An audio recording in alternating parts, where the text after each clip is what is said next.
पश्चिम बंगालचा विजय हा संविधानाचा लोकशाहीचा विजय. बंगालच्या विजयाचं पंतप्रधान मोदींकडून विश्लेषण. तर भारताचा विकास हेच भाजपचे लक्ष्य असल्याचं पंतप्रधानांचं वक्तव्य.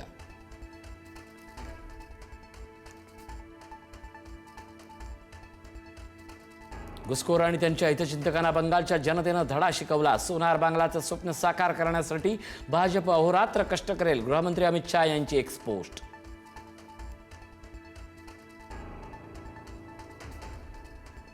कलानुसार 3 राज्यांमध्ये मोठा उलटफेर. पश्चिम बंगाल, तामिळनाडू आणि केरळमध्ये सत्तांतर, तर पश्चिम बंगाल आणि पुदुच्चेरीमध्ये पहिल्यांदाच भाजपची सत्ता.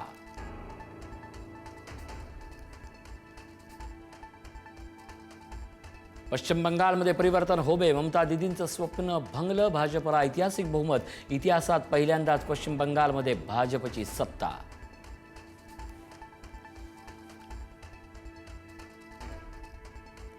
विजयाचा रसगुल्ला भरवत मुंबईतील भाजप मुख्यालयात पश्चिम बंगालमधील विजयाचा जल्लोष. पंतप्रधान मोदींवर असलेल्या विश्वासाचा विजय. बंगालच्या विजयावर मुख्यमंत्री फडणवीसांची प्रतिक्रिया.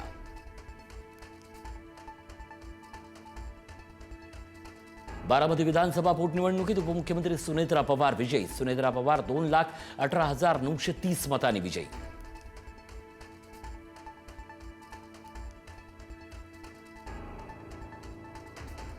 राहुरी पोटनिवडणुकीत भाजपच्या अक्षय कर्डिलेंचा विजय. कर्डिलेंनी ओलांडला 1,00,000 मतांचा टप्पा. कर्डिलेंकडून राहुरीतील मतदारांचे आभार.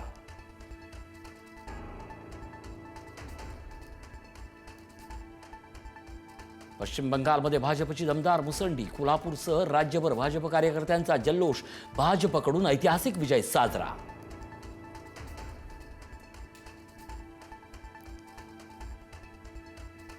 अभिनयाचं क्षेत्र सोडून राजकारणाची वाट ठरलेल्या थलपती विजयची ऐतिहासिक कामगिरी. द्रमुक आणि अण्णा द्रमुकला मागे सोडत गाठलं शतक.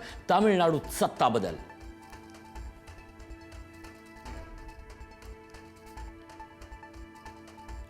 आसाममध्ये भाजपनं गाठला बहुमताचा आकडा. भाजप 100 पार. आसाममध्ये सत्ता कायम राखण्यात भाजपला यश.